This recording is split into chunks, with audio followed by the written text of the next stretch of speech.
You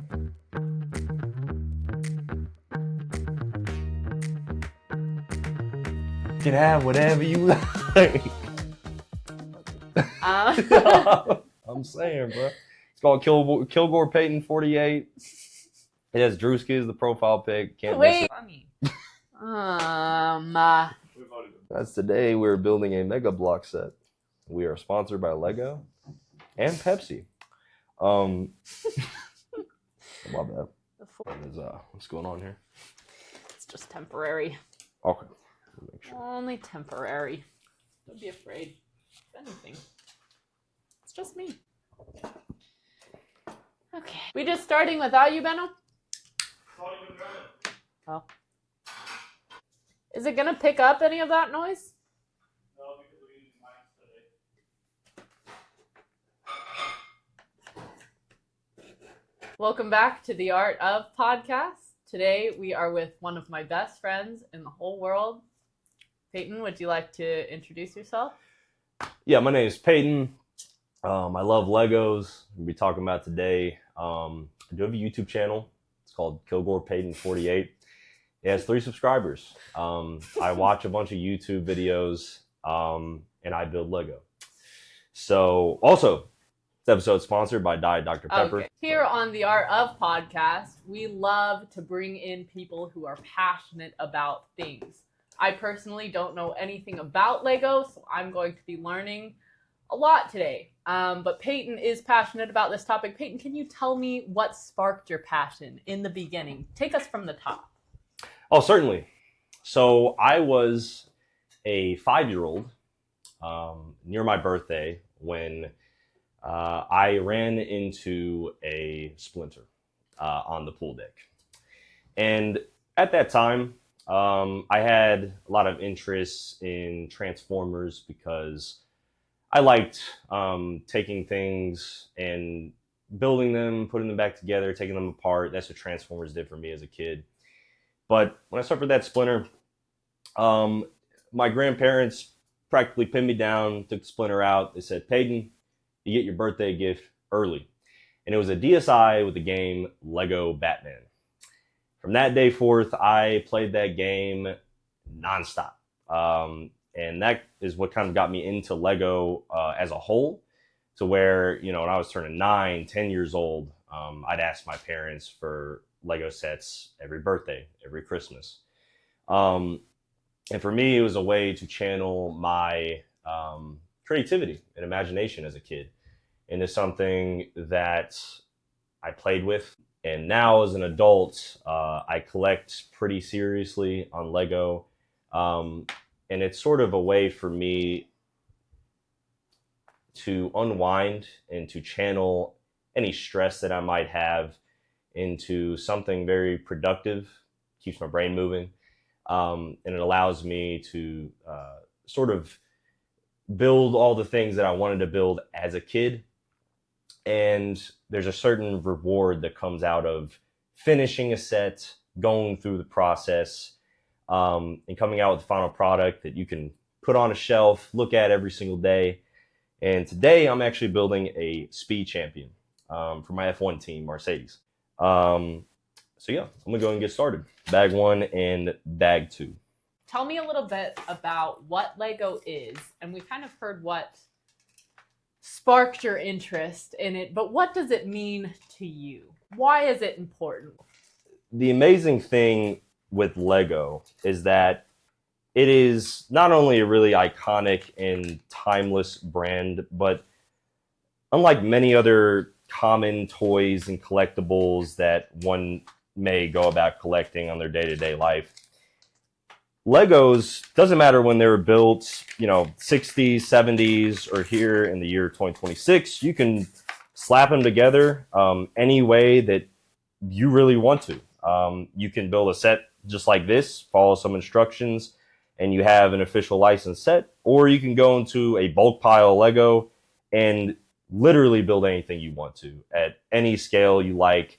One of the things that I love to do with bulk Lego is I like to build things called MOCs, which basically stands for my own creations. And it's anything that Lego has not really come out for as a set officially. But I can take any Lego bricks and minifigures that I want and make my very own creation out of them. Tell me about some of the creations you've made in the past that you're proud of. Yeah, so when I was 11 years old, when the Lego Ideas website really first launched, there was a set that I put together for Batman at the time, because that was my favorite theme and it's still my favorite theme now. And I used my bulk Lego to make what was called Mr. Freeze's Lab, because there was no way Lego was ever going to make it, and it was one of my favorite Batman villains growing up. And I uploaded that with the assistance of my mom on the Lego Ideas website. And as a little kid, that was my first ever mock that I looked at, and I was like, wow, I'm really proud of this. This is pretty cool.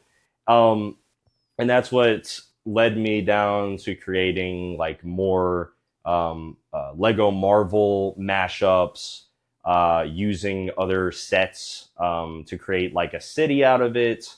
And the same thing with bulk pieces to make things like a Bruce Wayne tower from Batman.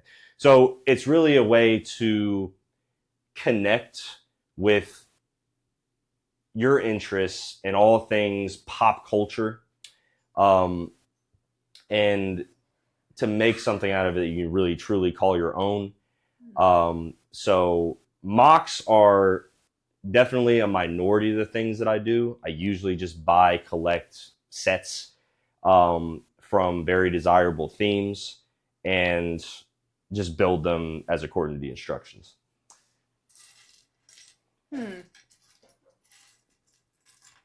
So what I'm getting is the importance of this is imagination. Yes. The ability to be able to create something of your own. And that's so appropriate for something like this. Like, we're artists, we're builders, we create. Can you tell me how you would view Lego creations as an art form? What are some of the parallels? What are, how does that look in your mind? Well, for one, the first thing that comes to mind when I think of Lego and art, just putting aside the whole art and architecture theme that Lego has, where they're able to emulate in real life art into Lego sets. I also just think of when I was a kid and I would go to Legoland. It's one of the biggest theme parks that people love to go to, take their kids to and everything. And they have these giant sculptures of just original art, like dragons, statues.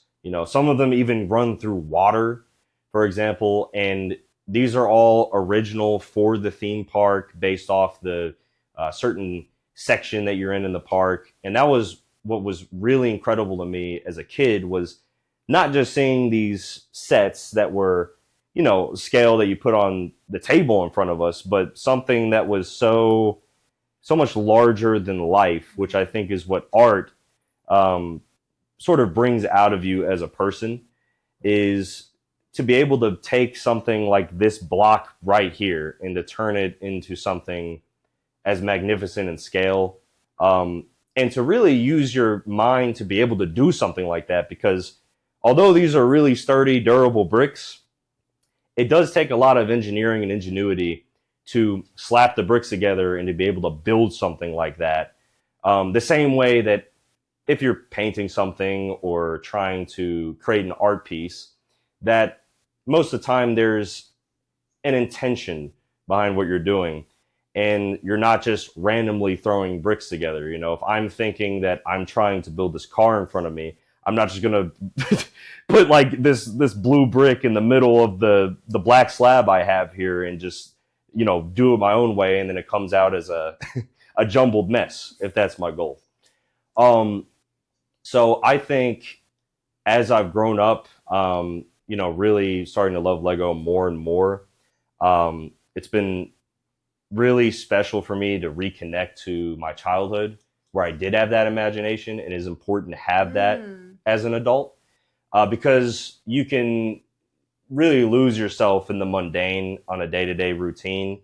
And Lego helps me, you know, sort of keep that kid in my heart. And also, like I said, just be able to keep my brain moving when I'm at home, you know, and I can really pick it up and put it down anytime that I want, work on it now, work on it later. One of the things I think everybody would find really interesting is that the science behind breaking these sets up into bags is that there's actually a certain progression that you have whenever you finish a bag. So a Lego set is designed to show you that you are this percent of the way through when you're done with a bag or two or three.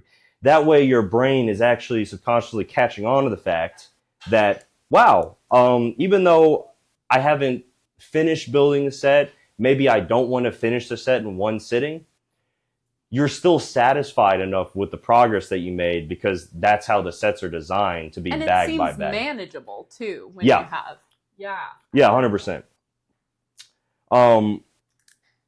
And so there have been many times where I've gotten a huge set, like let's say, for example, everybody loves the Marvel movies, right? So when I first got the Avengers Tower, that's a pretty big set. I didn't build it all in one sitting. It's massive. It's probably about like this tall. You're sitting on a table. But the way that the bags were broken up, it was like the sections of the tower as I was going, and I was building the minifigures, and there were a lot of references in the build that made me think of certain scenes in a movie. Where I'm like, wow, you know, I'm connecting to this, not just in the way that, oh, I have a Lego set and I like all the characters and everything associated with it, but it also brought me back to, you know, when I first watched these films, when I first connected with these characters, but in Lego form. And it's just so cool to be able to have it on a scale where you can also, if you wanted to play with them, because these are also designed to be played with. I think what's lost a lot now in the Lego world, there's also an incentive to look at these as investments and collectibles, which is fine. But Lego, at the end of the day, was also intended to be played with, was intended to be a toy. And I just think, you know, the appeal for me is there to definitely collect the sets that I want to collect, and they hold their value and whatnot. But I also just find it so much more appealing to be like, hey, I'm a 22-year-old guy who's going to pick up a Lego toy today, and I'm going to, you know, clash these figures together, and then I feel like I'm, you know, 10 years old all over again. And there's a certain magic to that that sort of play. So what I'm hearing is you get imagination, you get creativity, you get this almost like puzzle experience while also feeling this sense of nostalgia. But that sounds like, I don't know, at least the nostalgia part sounds a bit personal. For me, someone who didn't grow up with Lego, or somebody who's just being introduced to this, can you give me some, I don't know, some perspective on what that would look like why they should start it, if they should start it? I mean, certainly. So even more than just nostalgia, right? A Lego set allows you to, let's just take nostalgia at face value. It allows you to connect with the nostalgia or your childhood in other ways, even if you didn't like Lego growing up. How do you mean? For example, right, you have these sets called the Lego Idea sets, right? And if you were a kid that really loved Home Alone, for example, and you've never played or built a Lego set a day in your life, let's say you really like The Office as a TV show, they have sets specifically for these movies, for these TV shows, where a fan of the movie, the show, whatever, they build a Lego set around it and then catches their eye. They say, huh, I really like this, and it'd be really interesting to have something on my desk or be able to build something that allows me to think about what it was like to watch that for the first time or experience that for the first time. So I know a lot of people that have never experienced anything with Lego a day in their lives that post something along the lines of, "This is my first Lego set. I picked this up because of so and so." And like my mom, for example, she really loves The Office. A really good set for her to build would be the Office set that they made. So even more than just a personal tie and connection, what really brings people together when it comes to Lego is, I think it really is the penultimate form in which we express our creativity, and a way to escape from the stresses in our lives. And there are many other mediums and ways to do that, but Lego is one of those things that, whether you grew up with it as a kid or whether you discover it as an adult, Lego has definitely shifted their attention to adults much more, because they know, how to target a demographic between someone who's 5 years old and someone who's 70 years old. It's really a toy meant for all ages. I love that. So I'm hearing a lot about the psychological reasons. Can you give me more of an analytical standpoint? What do you do? Run me through what it looks like to build a piece, picking out a piece. What do you look for? So the great thing is, it creates a lot of spatial awareness. Okay. So like when I'm pouring out pieces from a bag, right, you have this riddled on the desk when I'm sorting through, right? It allows your brain to kind of practice picking apart what it is that's needed on the certain instruction and what's not needed. Color sorting, and honestly, sort of like the palette you have here, right? You need certain colors, certain pieces, that oftentimes can look pretty similar, and you need to discern and focus on which pieces you need and where to put them for this whole set to work. And so for me, it allows me, to have a sort of, like you said, a mini puzzle in my hand, where a lot of people, they look for the missing jigsaw puzzle piece to put into certain puzzles, your traditional puzzle. But this in and of itself is an incredible puzzle, especially the bigger sets, right?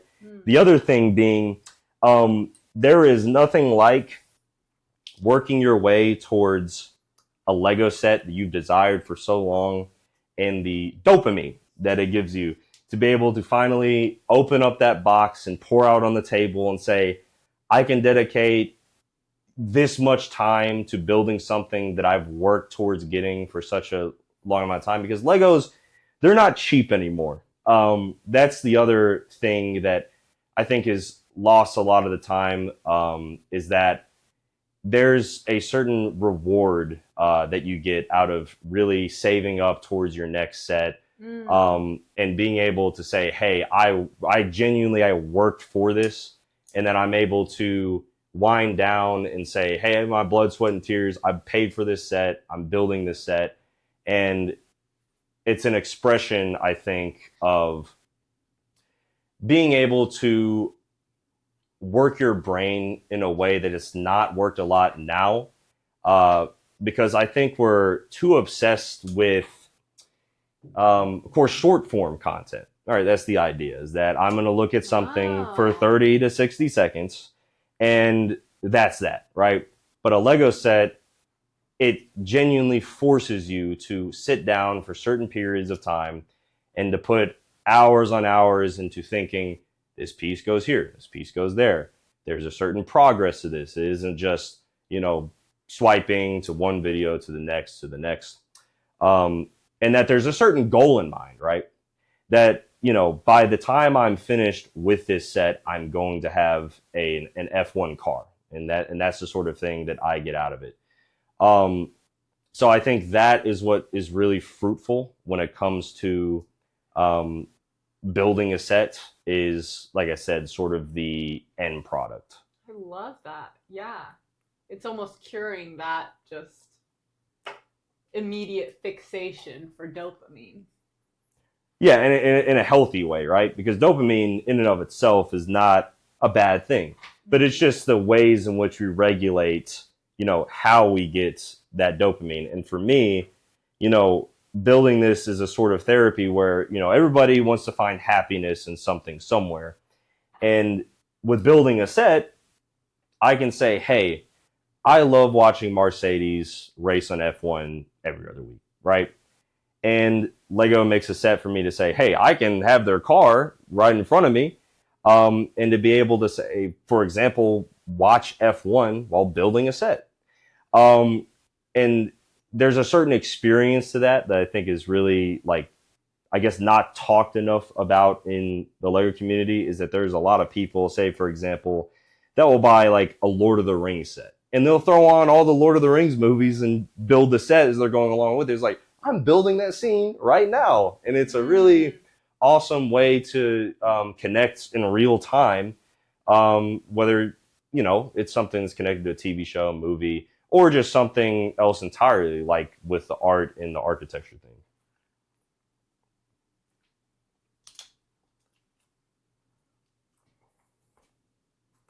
I remember you talking a little bit about investments for Lego. What does that mean? I've never heard of this. Can you tell me a little bit more about what that looks like? 100%. Yeah. So, like, a face value, right? You're looking at it, you're like, do you like buy a set and it stays worth that price if you keep it in mint condition? And then basically, like, buying sets is like buying a Birkin bag where you just put it on your shelf and it increases in value. It definitely matters, the type of set that you buy. If you just buy like any random set and you say, oh, I'm going to hold on to it, it's going to stay sealed and it's going to grow in value. It definitely matters the market behind it insofar as like how desirable that set is, right? Like, let's say I bought, a random Lego Disney set. It's kind of just like on the store shelves for years and years and years, and it's really widely accessible. It's not the most desired set in the world. It's not going to hold that much value per se. But if I were to get something like a popular Marvel, Lord of the Rings set, anything along those lines, and you were to keep it sealed, and we have what's called retired sets in Lego. So these things don't stay around forever on store shelves. There will come a day where Lego does not manufacture these sets anymore, which makes them rarer and more desirable by fans. And so you mix rarity and desirability in the market, the price goes up on the aftermarket. Mm-hmm. So a big thing for me is I've recently started collecting the older Lord of the Rings sets, the older Lego Batman sets. Those sets have so much value because they've had such a limited production run. And they're so desirable by fans like me that love very popular themes.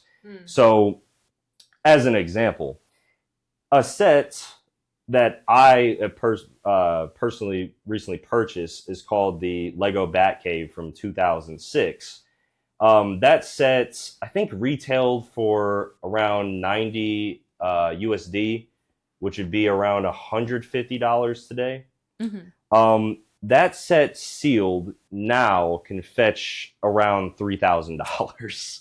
Oh my gosh. You got that one? Yes. But these sorts of sets, I do like to get certified pre-owned. So I'm not spending nearly as much as you would new on them because I personally plan on building every set that I get. But for someone looking to invest in Lego, here's a very interesting statistic. Anything Lego, Star Wars, Batman, Lord of the Rings, any theme like that, it's actually widely known now that if you keep these sets sealed, in good condition, don't touch them, they actually outperform the S&P 500 gold, pretty much any stable investment over the past 20 years. Really? Yes. As crazy as it might sound, a good example being that Lego Batcave set. Growth from $90 US to $3,000 US in the span of 20 years. So keeping these sets sealed is a good way for a lot of people to have an investment vehicle, if that's their thing. Even if they're not too personally invested in Lego themselves. Mm-hmm. And some people just like to collect the sealed sets. They like to say, that's my Lego collection, where they don't build them, but they keep them sealed. And another great thing about that, though, you're able to keep that sort of thing in your family, for example. Sort of like any other collectible, like cards and whatnot, where you're able to hold on to these things, to let them grow in value over time and pass it on to your kids. Maybe they want to sell them, maybe they want to build them. Mm-hmm. And I think that sort of freedom is pretty awesome, all things considered. So that's really the investment side of it. It seems pretty egregious that you look at a piece of plastic and you say, well, dang, man, I mean, this thing is worth, thousands and thousands of dollars one day, but there really is a market for people that, want to buy these things on a day-to-day basis. Probably the most well-known grail of all time is called the Lego Cloud City set. Now, this is from an infamous scene from The Empire Strikes Back from Star Wars. And this is a set that now sealed can fetch $10,000. Just, it is pretty insane what these sorts of things can go for on the aftermarket. But as with any collectible, there will be buyers in that sort of regard. Wow. So, tell me something that surprised you about Lego in the past, I don't know, however long. Something that you wouldn't think about, that you wish somebody told you sooner, or you wish you knew sooner. Well, definitely the investment part. If I would have known that these were, as a kid, it's sort of like the joke of like, I wish my mom would have bought me the Lego sets in the aisle when I was what like, I doing in fifth grade when I should have been yeah, like 5 now. months old, and then we all would have been bajillionaires by now. Right. But besides, that sort of obvious thing, I think really just I wish I would have known, I guess as a teenager, kind of in the in-between years where I was into Lego, I was out of Lego, then I got back into Lego, that this would really grow into something that is for everybody. Because it used to be just that, Lego kind of stuck to certain themes and they kind of just had a demographic towards kids, 5 to 10 to 12 years old, where now it's sort of like a worldwide phenomenon where, like I said, like any age range can pick up a Lego set and be able to do what I'm doing right now. And that's what really surprised me, going from a teenager to my adult years, was I did always view Lego as like a something purely meant for kids. Like, adults don't really mess with that sort of stuff, and I'm kind of growing out of it. But then I realized, like, no, I didn't really grow out of it. I just thought I did. And I ended up picking it back up and realizing that, like, hey, I mean, this is no longer, my eyes and many people's eyes, just a toy. It's genuinely just a way for people, to do all those things, to connect with their childhoods, to work their brain, and to, be able to own these sets, display them, and this, that, and the other. Tell me what you're working on now. What does this look like? Well, right now we have pretty much the body, the chassis of the vehicle. So what's interesting in these sorts of sets is that you have Lego sets, you have Technic sets, and then you have these sets. They're actually a bit of both.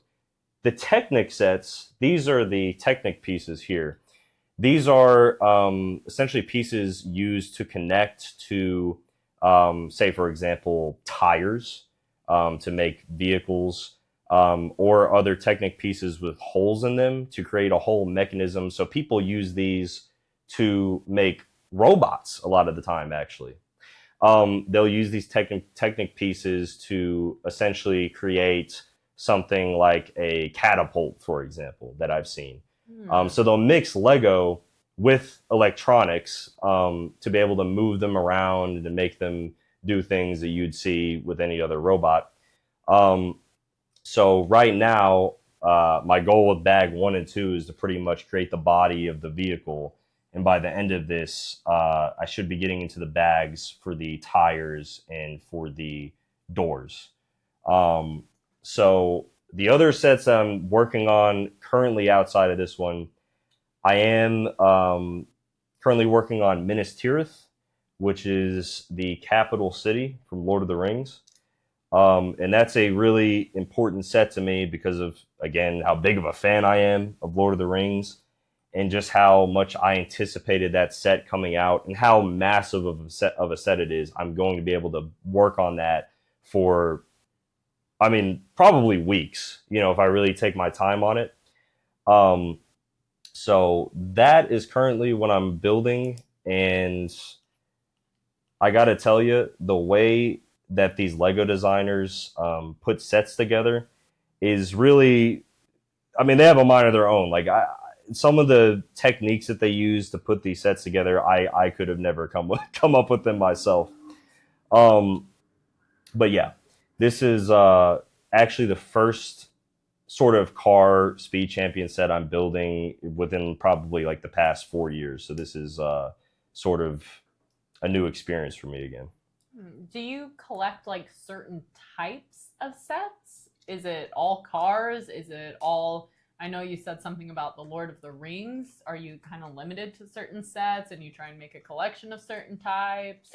Yeah, that's precisely it. So I try to focus mostly on certain themes, which are Lord of the Rings, Batman, Star Wars, themes that I personally love and also happen to be very valuable among the Lego market. How do you balance that? Is it just it happens to be every time what you like? It does, yeah. It does. Well, that's just the thing, right? What is valuable? What are some of the top selling things on the market right now?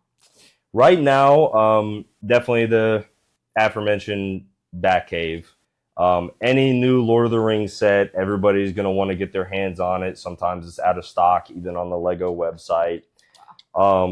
There are certain Marvel sets, such as the Daily Bugle, the Avengers Tower, for example, that a lot of people want to buy on the aftermarket. Especially with how big, like, the cinematic universe for Marvel's been, how much people love Batman, Star Wars. These are just very iconic films and characters where it doesn't really matter, what day and age it is. People are going to go crazy about having these sets because they just so happen to be some of the most popular themes of all time. As compared to something like a Lego Friends set, for example, where it's just like a bunch. It's a kid set where you just have a bunch of random, pieces thrown together to make like a treehouse, for example. So there's definitely a lot more appeal when there's a certain IP, intellectual property, attached to the set, and it happens to be that again, I love all these other things that other people love, so that ends up being pretty good for me as far as investing in them goes. What was the first set that you ever... I don't know. I'm just curious. I feel like some of these questions are just random, but I'm curious. What was the first set you ever did? First set that I ever built was a Lego Spider-Man set. And it was his lair, right? It had Spider-Man and a Dr. Octopus. It had Iron Fist. I got this when I was like 10 years old for my birthday. And unfortunately, with all these other sets, we would move quite a bit when I was a kid, and they just became lost. I don't know where they're at now, and it's kind of unfortunate that the sets that I got as a kid have kind of just been lost while going through the moving process. But that's what's so great about being an adult that's back into it, is that I'm able to get these sets and build them all over again, right? The idea that you can really take any pieces that your mind, can attach itself to, and either build the sets again or make your own sets. But yeah, that was the first set I had, and I loved Spider-Man ever since I was a kid. And then the second ever set, which I got with that set, was a Lego Superman set. Now, what's crazy though is anybody within the Lego community will tell you that Lego Superman, you're just never going to find a set for Lego Superman ever again. I don't know what it is, but Lego does not like making Lego Superman sets. Really? It's surprising considering how much they make sets for all these other really popular characters, but they really just don't show a lot of attention to one of the most popular characters ever, really. And it, you'll hear a lot of people, like, we'll bring Superman back. But that's also what's really amazing about the Lego Ideas theme that I mentioned earlier, is that Lego, they have a program where if you have enough people go on a website and vote a set in, really, they will make your set an official licensed product, and it will become available for people to purchase. So all of the sets that you see on the Lego Ideas theme came from your regular old Lego audience that just decided, hey, I want a ship in a bottle. Make it on the website. And then that's the great thing. Your mocks can become actual sets. So that everybody else can essentially buy the set that you designed. And so I love that. Yeah. Yeah, there's a I think there's not that many companies that really implement that sort of feedback, right, from the people that purchase their products, to where they literally take their designs with enough creator support, and they only need 10,000 votes. It's nothing crazy like this has to blow up overnight on an Instagram post and everybody has to get their eyes on it for it to become a set. It's just a living company, and I bet that's one of the reasons that it's been around so long and so strong, is that it changes and it adapts, and it's like, yeah, you don't have to, and I'm sure they do have people where they pay to create new designs, but the fact that you can just have people doing that job for you and getting excited about it and feeling like a community is such a big deal. Yeah, and that's one of the things they really do treat everybody that buys their products very, very well.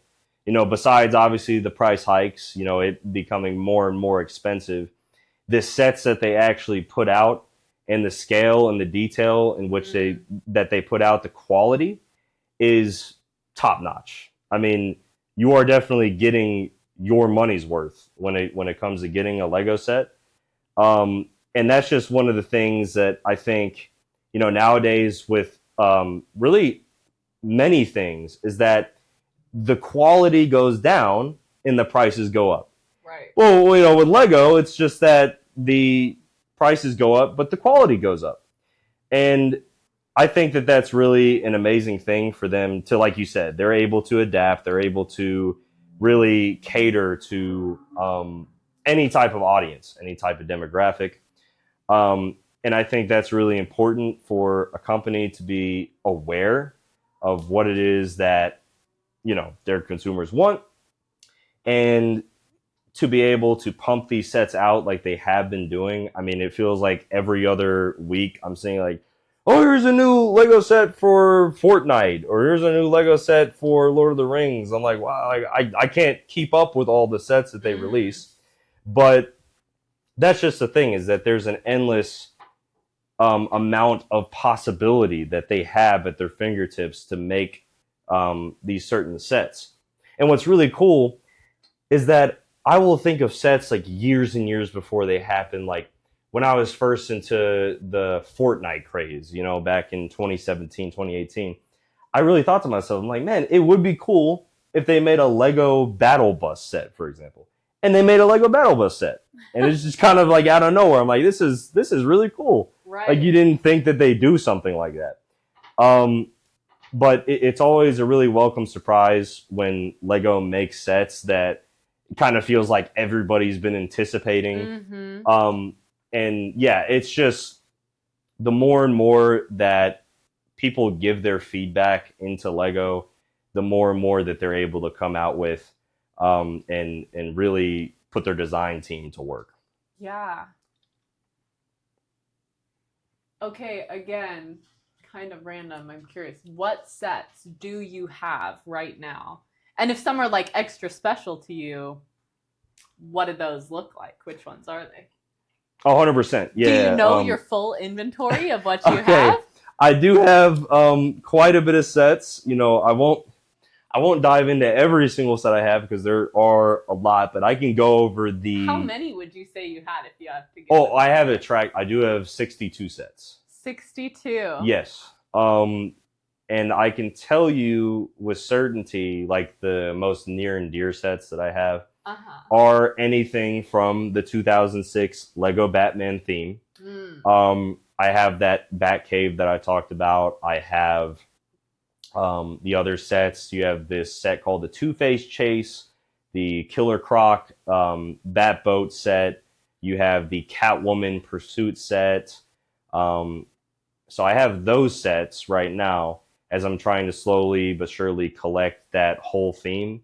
And then I also have the Eye of Sauron, Barad-dûr.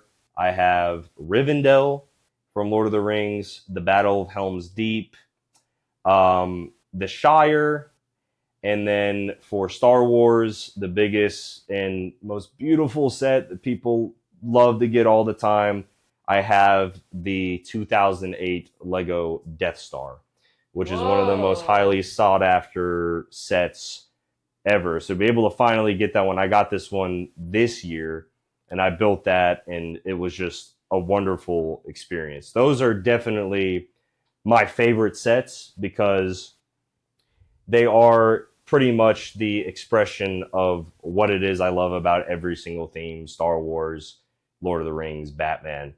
And granted, I mean, if you had to put a value on anything, everything I have, I mean, it's a lot. You know, spending a lot over the years, thousands and thousands to be able to compile these sets together, and to really make a collection out of it. Not just I'm going to build it, I'm just going to let it sit, collect dust, but to be able to admire it and say like, hey, this is my own very art form. I'm able to put on a shelf and be able to come back from work every day, look in my room and say, I remember what it was like building that. I remember what it was like to watch the film, movie, you know, TV show, love that. Yeah. you know, and it's sort of like a flood of flashbacks, memories of what it was to first get the set, build it, and where that set really, really came from. One that I'm working on right now, it is one of the two Avatar, the animated series sets. And I'm building the ship, the Fire Nation ship. And I'm telling you, as I'm building this set, I genuinely am just thinking, and I'm watching the Avatar show as I'm going through it. I'm like, this is happening in real time in my head and on the screen. And to be able to build a set that highly sought after, and to just have it in my hands, it's great to have as a collector, but it's also great because of my passion for the show, you know, how much love and endearment I had for it now as a kid. So yeah, those are my sort of like, I guess you would say, holy grail type of sets. Love that. Do you have a favorite of all time? Yes. That is the Lego Batcave set. Easily.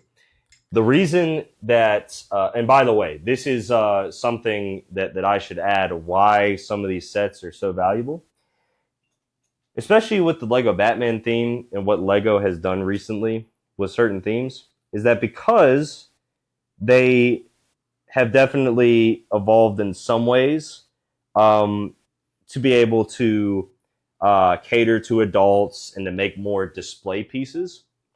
There is a trade-off to that, and that being it loses playability at times, where older sets had both the displayability and the playability to say, oh, I can play around with the set all day like I'm a kid or whatever.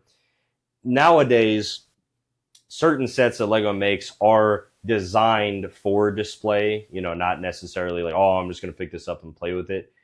The Batcave set is designed for all those things. You can pick it up, play with it any way that you want. There's different sections of the build where, you know, you can take your minifigures and have them, you know, fight each other or put them in different places any way that you'd like.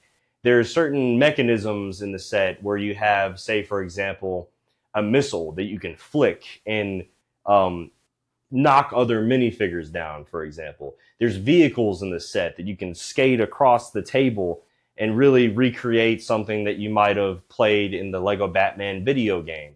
Or maybe there's just something that you had in your mind, your imagination to say, oh, I wonder what this minifigure would do if I did it here and had these minifigures interact. And that's the sort of thing that you can lose when you build just display pieces, is that set versus all others that I can think of is the ultimate expression of playability and displayability.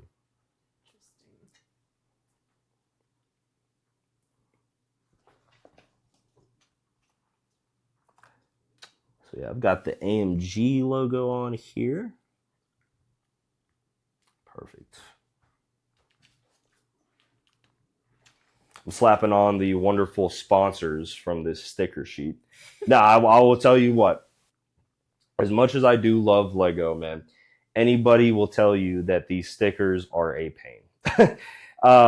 Lego, they do implement a lot of prints on their pieces. So instead of it just being like a basic slab piece that you see here, they will print certain designs on them to create maybe a mural or maybe on a minifigure to add a lot of detailing to whatever it is that you're building.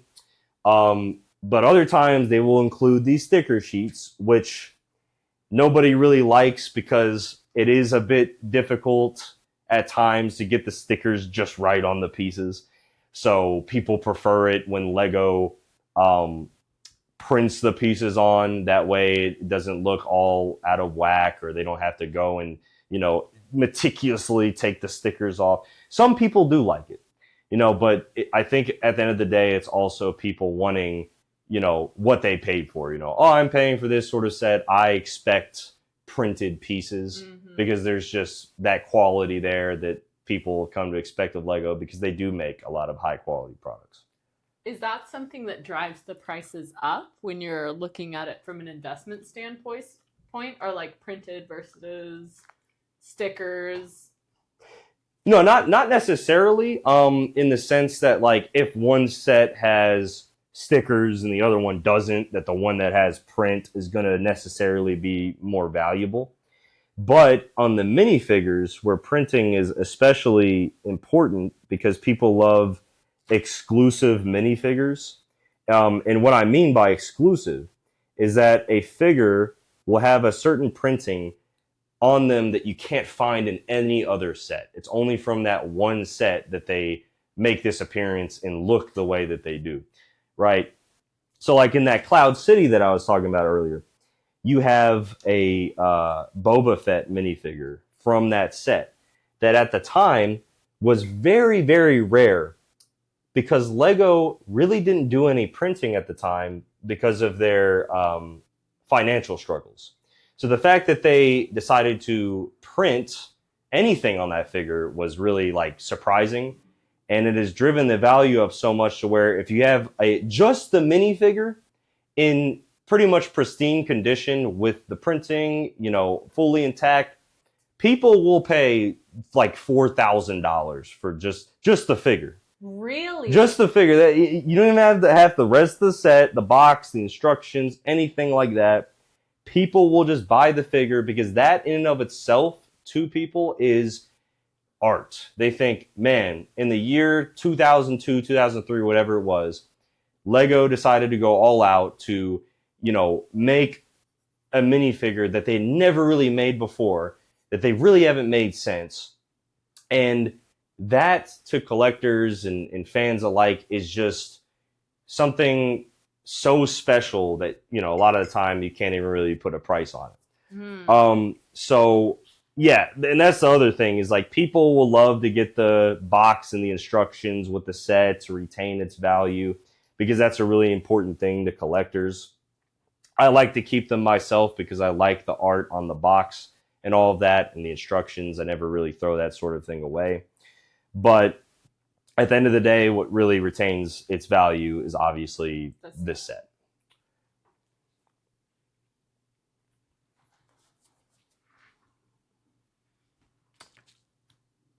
Oh, yes.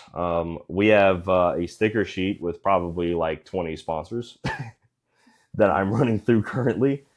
But yeah, this is a really awesome build for me because I've gotten really used to these like larger scale sets to where it's been a while since I've just been able to put one together that's of this size. And also I've recently gotten into F1 this year. So again, this is just kind of in real time, the connection that I'm able to have with Lego from a real life interest that I have. Peyton, tell me a little bit about yourself. Where are you from? What do you do? What makes you you? I am from good old South Haven, Mississippi. On a day-to-day basis, when I'm not fighting crime in my Lego Batman mock and whatnot in my Batcave, I work in aviation sales, which is a really incredible, fulfilling role for me. And actually, at that job, I have a Lego Concorde set, which is this gigantic plane that used to fly at speeds that get you across the ocean from New York to Great Britain in a matter of less than 5 hours. So yeah, I as a kid, when I wasn't building Lego, I did a lot of play acting, singing and whatnot. So I've always been a very imaginative individual, someone who loves to revel in creativity. And as a teenager, I did theater. I did participate in robotics, which allowed me to sort of, you know, connect with Lego again. And yeah, you know, nowadays, you know, my biggest hobby and also pride and joy is obviously collecting Legos. But outside of that, I'm a big film enjoyer, love listening to new music, playing new games. And I like to dabble in a lot of different things to where I always just want to keep my mind moving. That's the biggest thing for me, is to be able to always feel like I'm doing something meaningful with the time that I have outside of my job, or when I'm out and about, or if I'm just spending a night in my house. What does meaningful mean to you?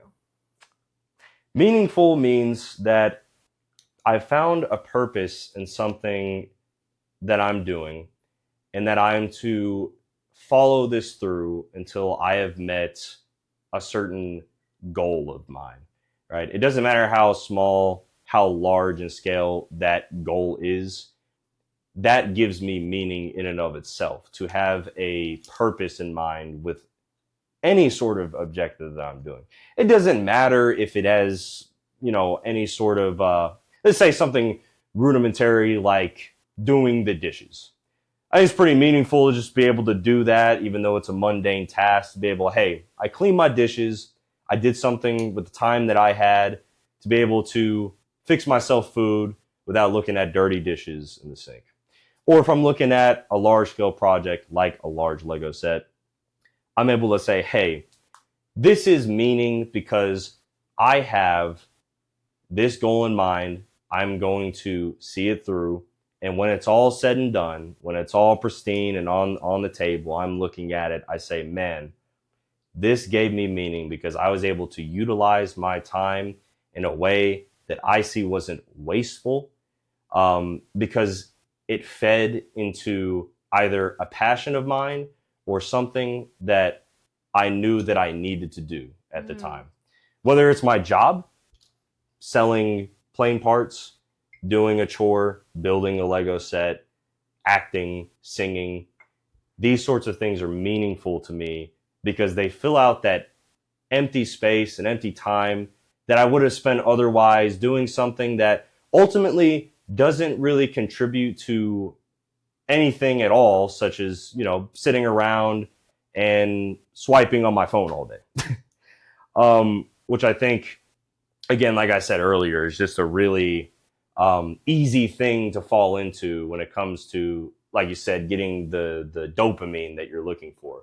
Well, I get dopamine out of completing things that are meaningful, in essence, and things that add on to me as a person, whether that be my work ethic or whether that be something that I'm just genuinely that interested in.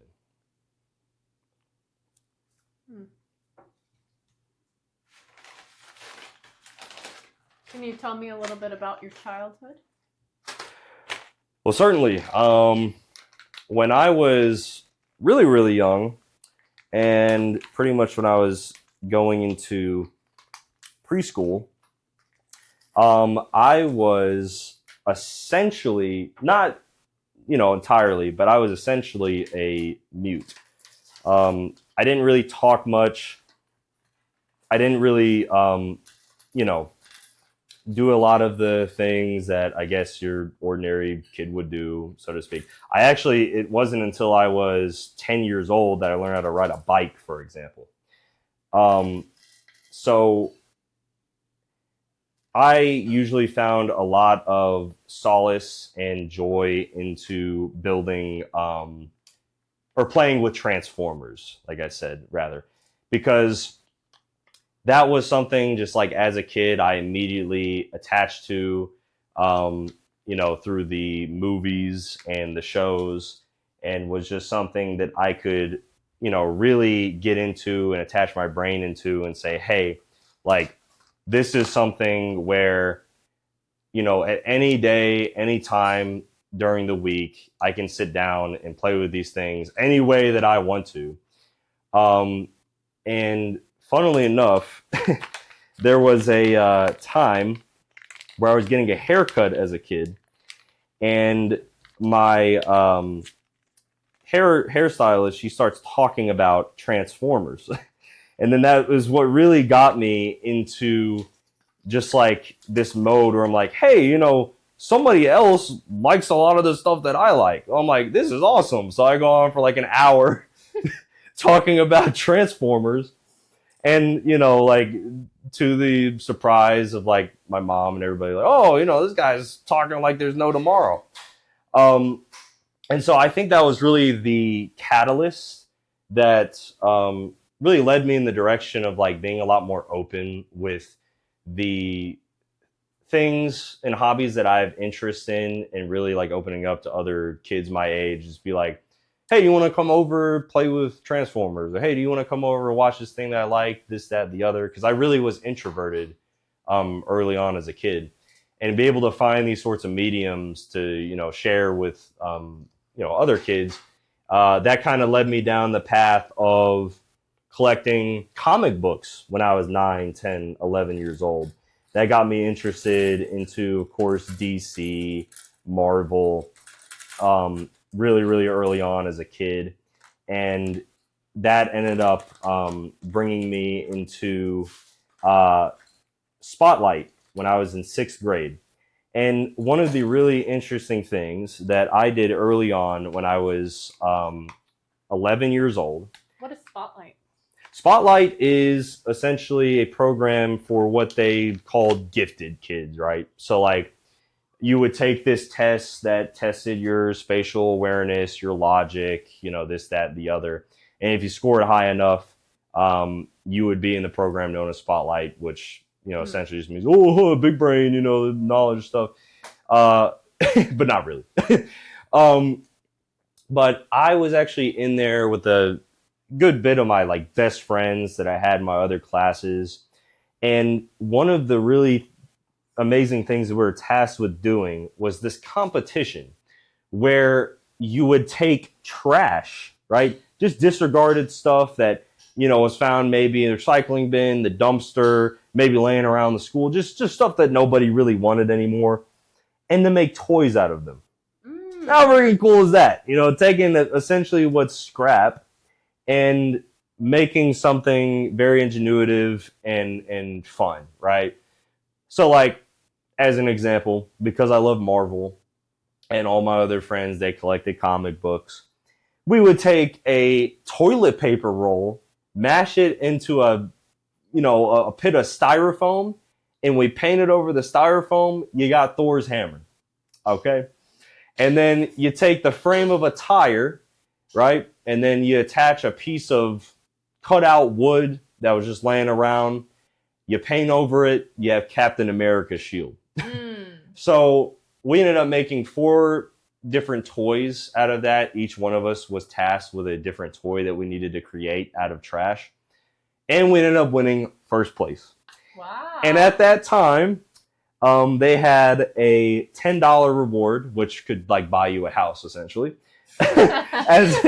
As a kid in 2014, that meant a great deal to me. So with that being said, I took that $10 straight down to the Marshalls near my house, and I bought me some comic books. Right. So I had some very special memories associated with Spotlight, and just with my friends as I was going through elementary and middle school, where I was able to, hone a lot of my interests in ways that I never even thought possible, such as making trash into toys. But yeah, I mean, it was an incredible time, and that's what kind of, got me into things like robotics and theater in high school, where I needed something to sort of continue what I was doing in middle school, and to find, other people at a new school that I now attended, right? Because in 6th grade, I had all my friends, we moved, we changed schools, and then I needed to sort of reboot my life, right? And then that's when I find a few friends that really love sports. Now, as a kid, you ask me, I hated sports. Okay, I could not stand hearing about it, talking about it. Around my brothers, that's all they did. They lived, they breathed, they sleep, baseball, football, soccer, cricket, handball, anything under the sun. They you name it, they probably played it, and they had games all around it. Games on their phone, whatever. Games on their phone. So I, at the time, could not be in the least bit interested in any of it. I remember telling my 2 older brothers, I'm like, hey, I understand you're trying to get me more into sports, trying to get me to get outside a little bit more. I understand, right? But it's just not my cup of tea. Right. And turns out that when I move to a different school and I meet some new friends, they get me into football, into baseball. Like, man, How old were you? Oh, I was 12 years old. Okay. Right? And as a 12-year-old, I became a Broncos fan because my name's Peyton. I was named after Peyton Manning, so naturally I'm a Broncos fan. And my family, they come from New York originally. I was born in Mississippi, so I became a New York Yankees fan. That was really magical. The first year I become a sports fan of the Broncos, they win the Super Bowl. Wouldn't you know it? The first year, so I'm like, man, this is the greatest thing of all time. And then like the next 9 years happen, I'm like, wow, this sucks.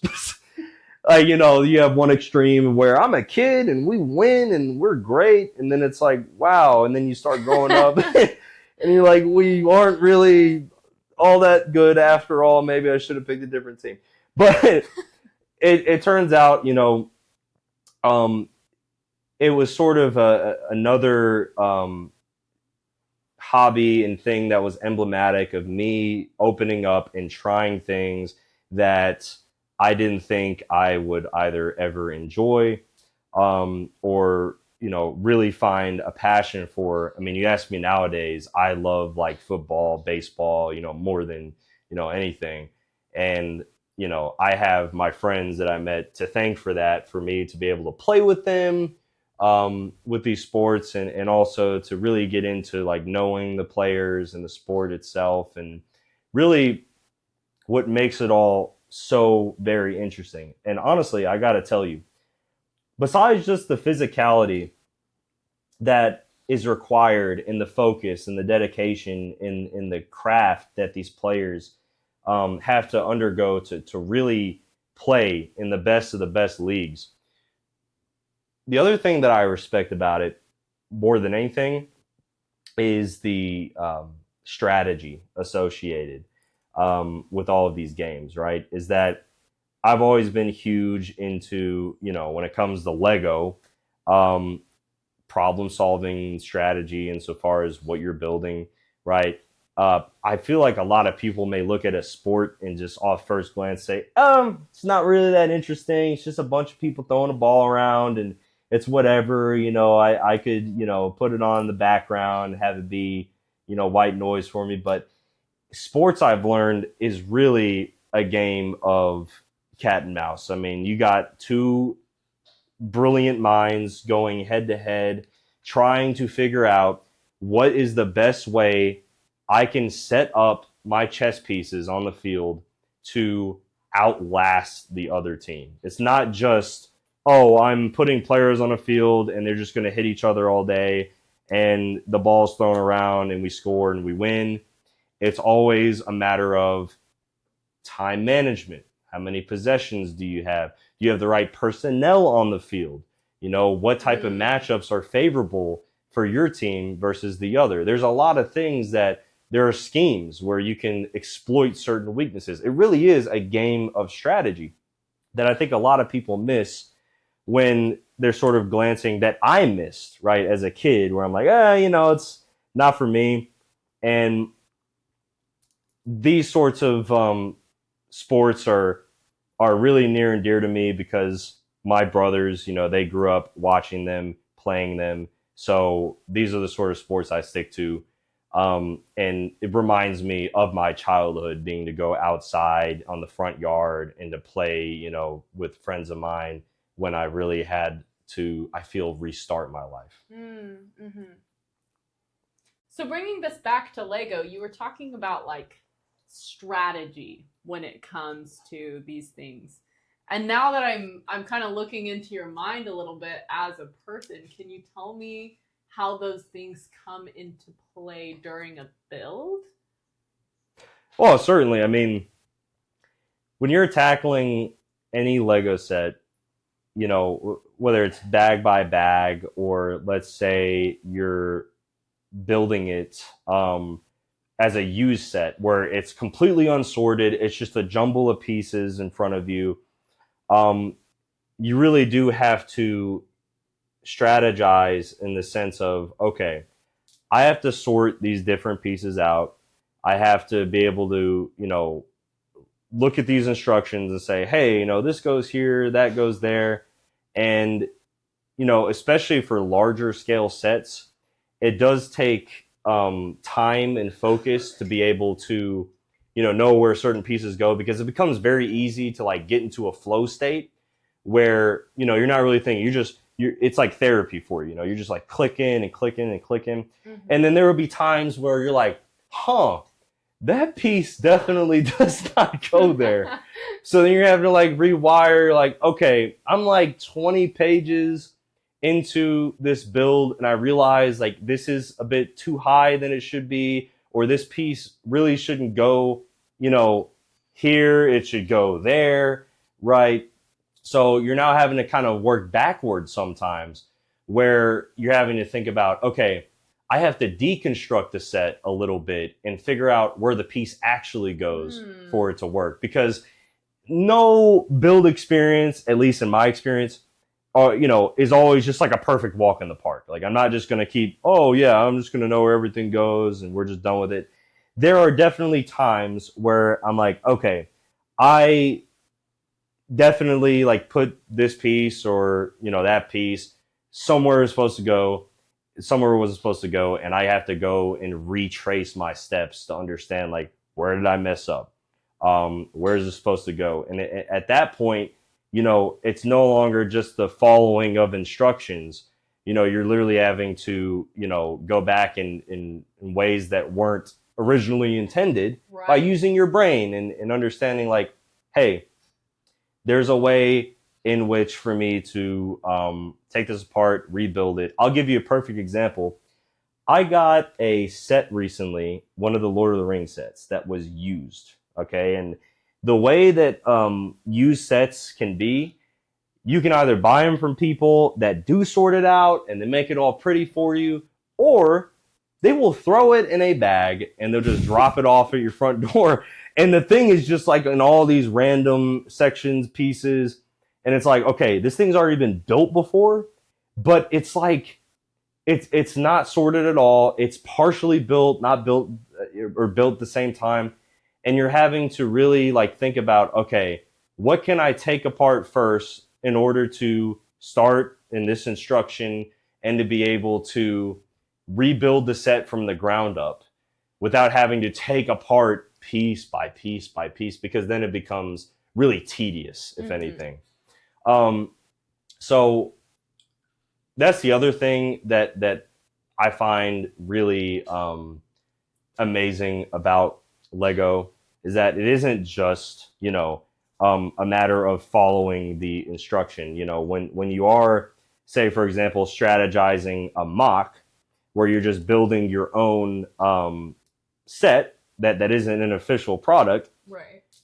You're having to think about really engineering at the end of the day, right? Like, if I'm going to build a base for something to really stand on, is it going to have the support to hold up all the bricks? Maybe I pile on too many bricks on a base and it collapses because I didn't take into account that I needed to build more support from the ground up in order for it to support all the bricks. So that's actually something that we learned in Spotlight, where we had to build bridges out of toothpicks.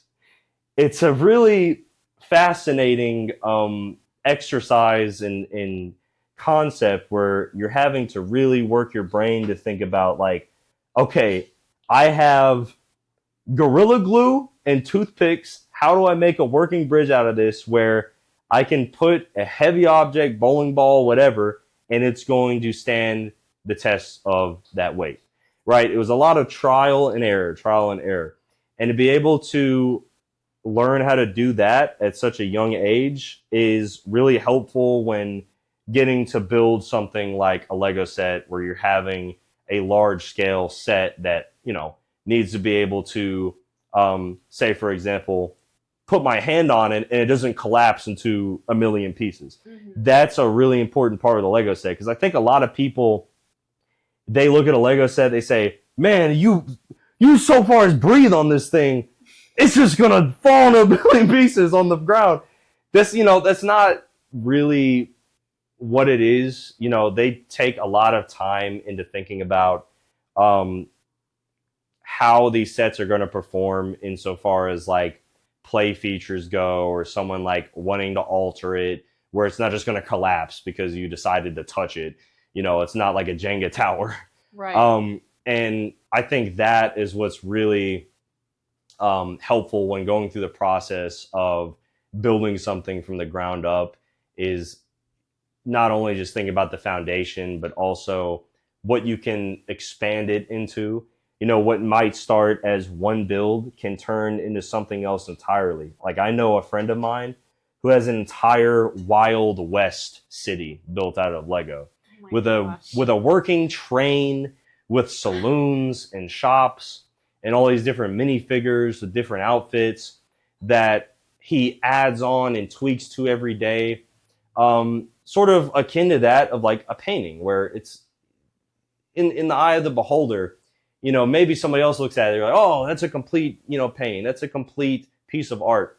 But honestly, to the artist, to me, someone who builds Legos, I'm like, no, it's never quite complete. I mean, there's always, Really? I feel like there's always something that I could, add on or tweak a little bit, or like, oh, it'd be really cool if I could, do this with this building that I just made.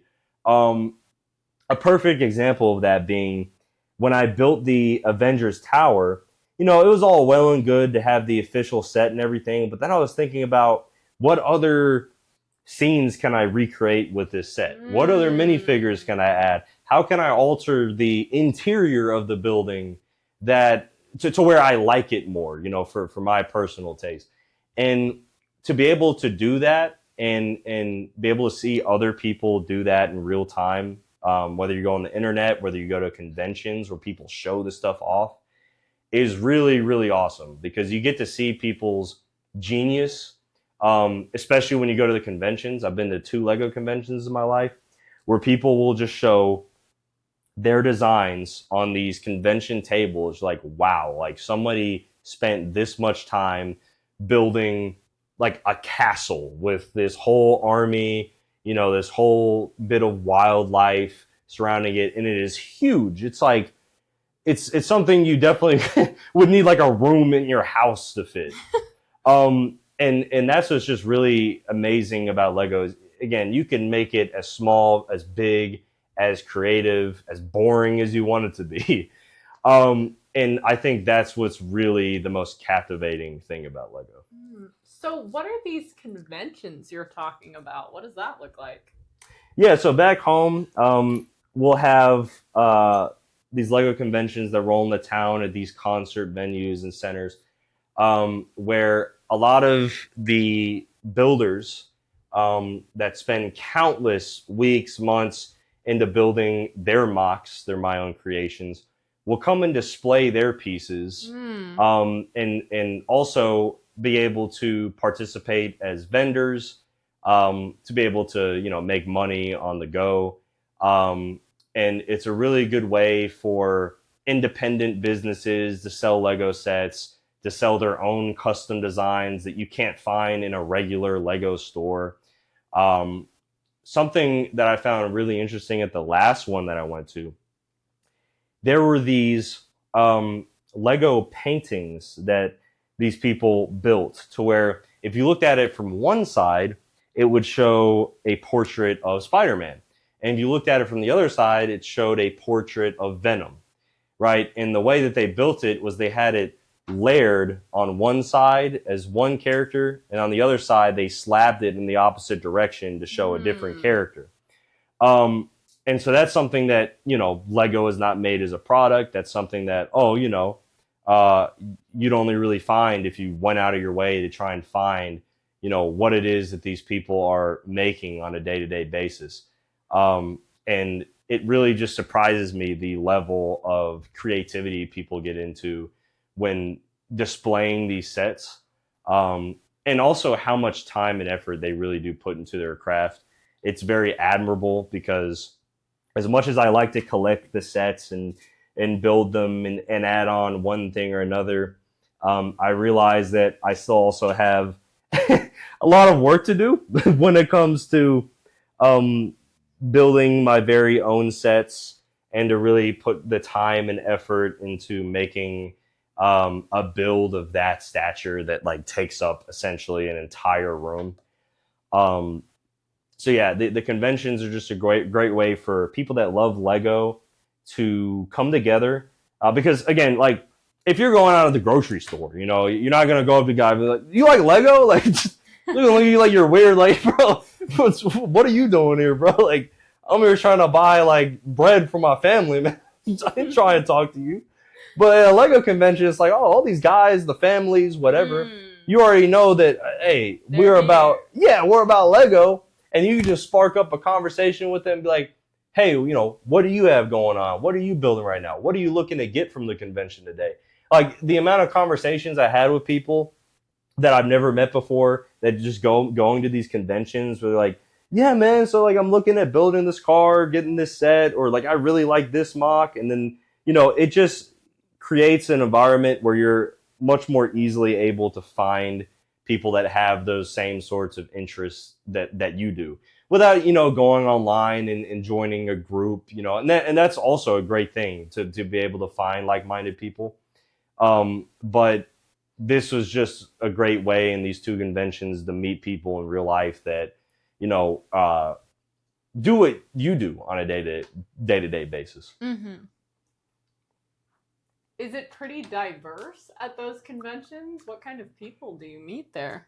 Oh, I mean, I tell you, it literally is from a 4-year-old babbling, sucking on his thumb with, their parents, and they want like the latest Disney set, to, people my age that have a lot of the same interests, to, I'm not kidding, like just people in their 70s and 80s that will go to these conventions. Say, for example, 80s. Really? Really? Oh yeah. You will have some people that are just very interested in, say, for example, the Civil War.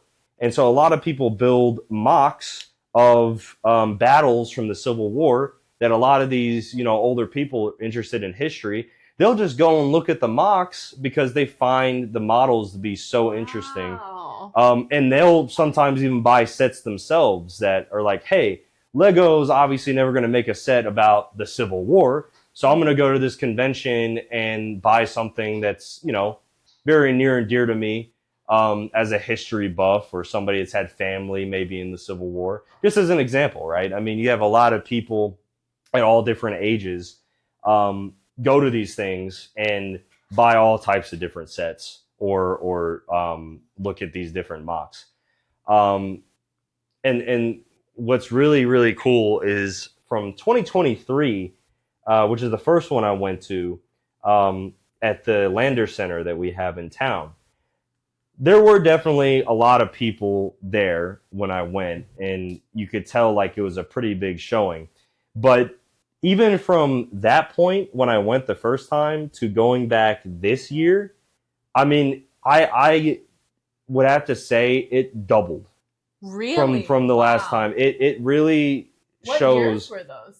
2023 is the first time, and then this year 2026. So just within 3 years, I saw essentially the amount of interest, at least in that area for Lego, double in that convention, which I thought to be really just amazing, because I mean, I already knew like Lego was gaining a lot of traction among people of all ages, but to be able to see that so close to my hometown, where you're thinking like, how many people might be interested in Lego anyway? Like, there's no real way to really sort of know that sort of thing, and to see that was really, really special.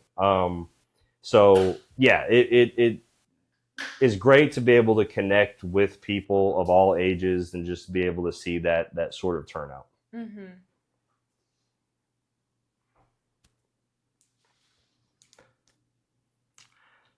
See, right now I am working on yet another sponsor, Team Viewer. Look at that. Going on the car. I love these cars because I mean they're just walking sponsorships. But yeah, it looks like these need. Oh yeah, this piece is here. I almost ruined my painting for a minute.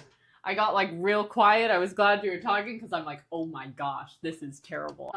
Have you ever had someone smash one of your sets? No, I did. You did smash one of your own sets by accident. Look, I was running to work.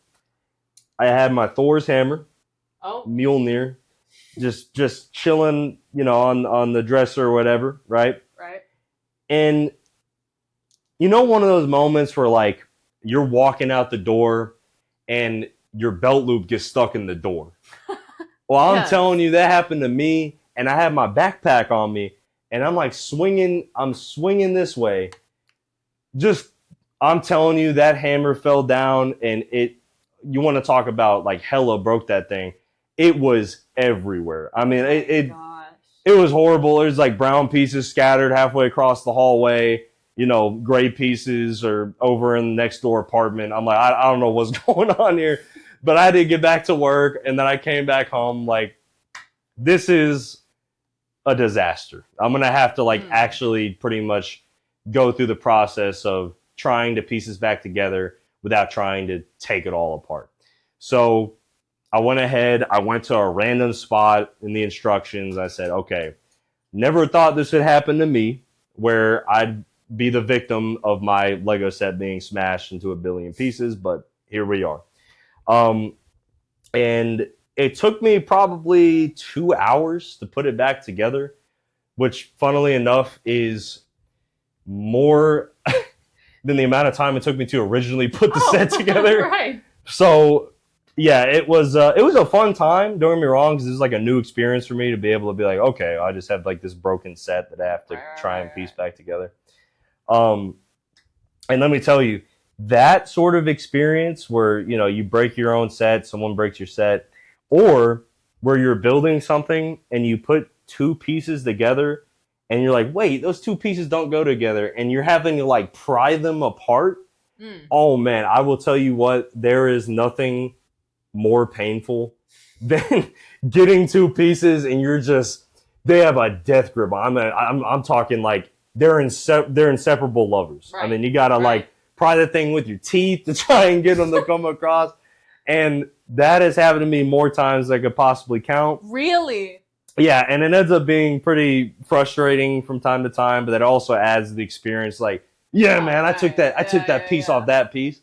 Yeah, I got you. But yeah, that's the other thing that Lego takes account of, is if you do ever have something like that happen where you get two pieces really stuck together, or your set breaks, the world is ending. They include these things called brick separators, where you're able to essentially take a crowbar and put them in between the pieces and have them pop back out if you ever needed to. So that's also useful for just taking things, taking sets and breaking them apart altogether.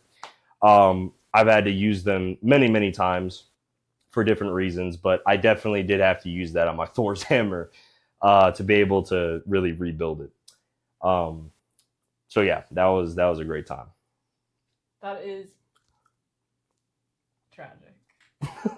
No, you can say that again. I mean, I was trying to hold back tears. Yeah. in my car on the way to work. I'm like, yeah, it's no problem. I'll get to it later. I'm just like wiping my tears away as I'm driving. But yeah, that was hopefully an experience I'll never have to go through again. Can you tell me something as an experienced builder that you would notice when, and I want an answer for both of these, when picking out a set, something that you are looking for, or something that would stand out to you as, oh, I can't get this from this set because of this reason, and during building is the second part to that question, that I, as an inexperienced builder, would not think about, would not see, would not notice?